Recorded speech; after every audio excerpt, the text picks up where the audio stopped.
তালেৰ ভাপা পিঠা কিমান সুন্দৰ, কিমান মসৃণ, কিমান মিঠা, কিমান সোৱাদযুক্ত। আপোনালোকেও বনাই খাবচোন। তেতিয়াহ'লে আহকচোন কেনেকৈ বনালোঁ ভিডিঅ'টোৰ মাজলৈ সোমাই যাওঁ। মোৰ চেনেললৈ স্বাগত জনাই আজি এটি ৰেচিপি লৈ আছোঁ, সেইটো হৈছে তালেৰ ভাপা পিঠা। এই পিঠাটি বনাবৰ কাৰণে মই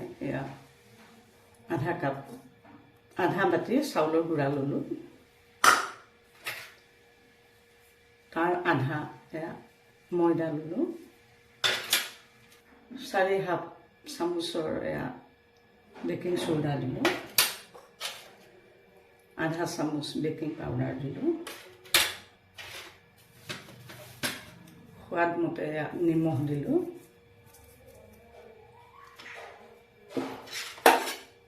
দি পেলাই এইটো ভালকৈ মিহলি কৰিলোঁ। ইয়াতে মই ভজা তিল কেইটামান দি দিলোঁ। দি পেলাই তালে 4 চামুচ দিলোঁ।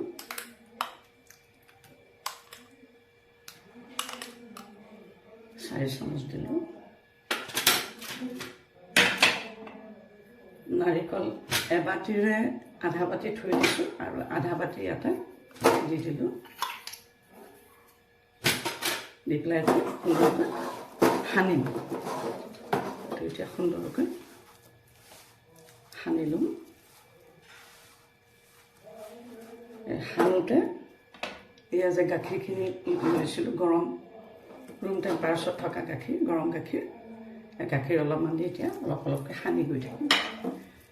দৌটো সুন্দৰ নোহোৱালৈকে গাখীৰ অলপকৈ দি মিহলাই এতিয়া সানি গৈ থাকিম। দৌটো যিমান ধুনীয়া হ'ব সিমান পিঠাটো সুন্দৰ হ'ব। আপোনালোকে বৰ্তমান যদি মোৰ চেনেলটো ছাবস্ক্ৰাইব কৰা নাই বা নতুনকৈ আহিছে তেতিয়াহ'লে কাইণ্ডলি চেনেলটো ছাবস্ক্ৰাইব কৰি ল'ব আৰু বাকীখিনি বেল আইকন টিপি ল'ব। শ্বেয়াৰ কৰিব, লাইকছ কমেণ্টছ কৰিব। ইয়াত দেখিছে কি সুন্দৰ হৈছে। গাখীৰ আৰু অকণমান দিব লাগিব, চাব লাগিব মানে বস্তুটো ঢিলাও নহয় যাতে টানো নহয়, এটা জোখ আছে, সেই জোখটো মতে বনালে গাখীৰ হৈ গৈছে ইতিমধ্যে। দেখিছে এইটো প্ৰস্তুত হৈ গৈছে।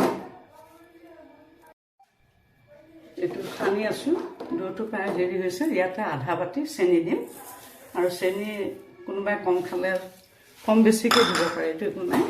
মই আধা বাটি চেনি দিছোঁ। দি এতিয়া এইটো খুব সুন্দৰকৈ ফেটিছোঁ। ইয়াত দেখিছেনে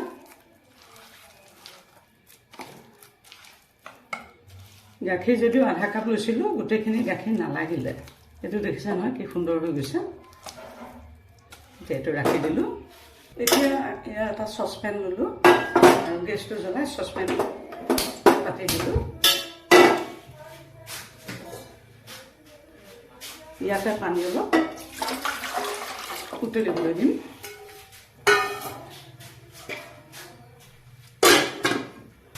এতিয়া ইয়াত 3টা বাতি ল'লোঁ। বাতিকেইটা এয়া অলপমান ঘি অলপ ভালকৈ সানি দিম। যিহেতু ইয়াত মণ্ডটো দি দিম, লাগি ধৰিব পাৰে, গতিকে ঘি অলপমান সানি দিলে ইয়াত লাগি নধৰে। ইয়াত দেখিছে না ধুনীয়াকৈ বাতি 3টাতে ঘি সানি লৈছোঁ।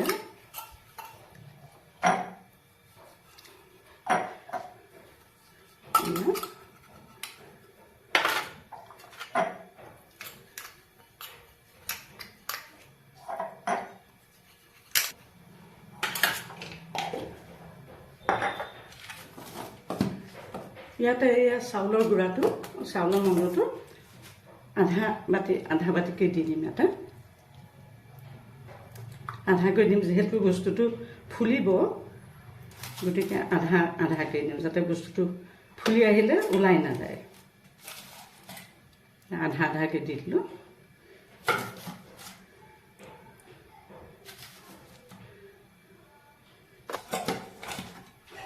ইয়াৰ ওপৰতে এই নাৰিকলখিনি যে থৈছিলোঁ, চাওক নাৰিকলখিনি এনেকৈ ওপৰতে দি দিম। দেখিবলৈও ধুনীয়া হ'ব, খাবলৈও সোৱাদ হ'ব। আধা মিহলাই দিলোঁ মণ্ডলটোত আৰু আধা দুটোত মিহলাই দিলোঁ, আধা ইয়াৰ ওপৰত দি দিছোঁ। আৰু আপোনালোকে ধৰক মই তিল খাই ভাল পাওঁ কাৰণে অকণমান তিল দিলোঁ সানোতে। আপোনালোকে কালজিৰা দিব পাৰে, গোৱামুৰি দিব পাৰে, সোৱাদ অনুসৰি যোনে যি ভাল পায় তাকে দিব পাৰে। এতিয়া এইটো হেৰি হৈ গ'ল। ইয়াতে এটা পানীটো উতলিছে, ইয়াতে এটা চাওক, এইটো চাওক, এটা বিন্ধা থকা খৰাহি পাতি দিলোঁ। পাতি পেলাই ইয়াতে এই বাতিকেইটা লাহে লাহে ইয়াত সিজিবৰ কাৰণে তোলাই দিলোঁ।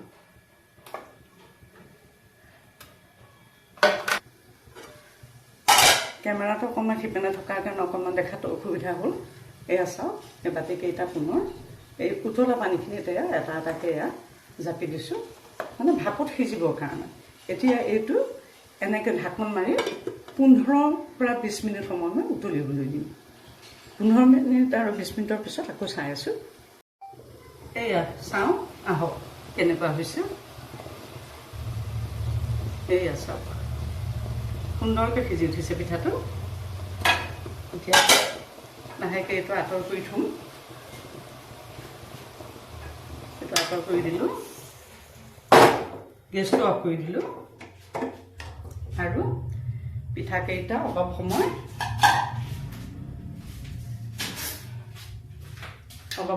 বাতিত উলিয়াই অকণমান এয়া ঠাণ্ডা হ'বলৈ দিছোঁ। ঠাণ্ডাটো হ'বৰ কাৰণে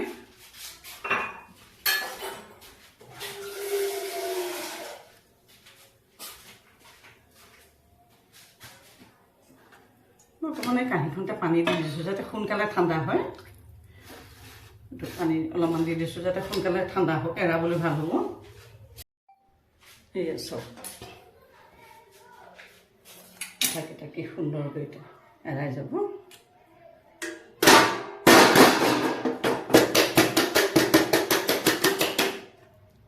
এয়া দেখিছেনে কি সুন্দৰ হৈছে।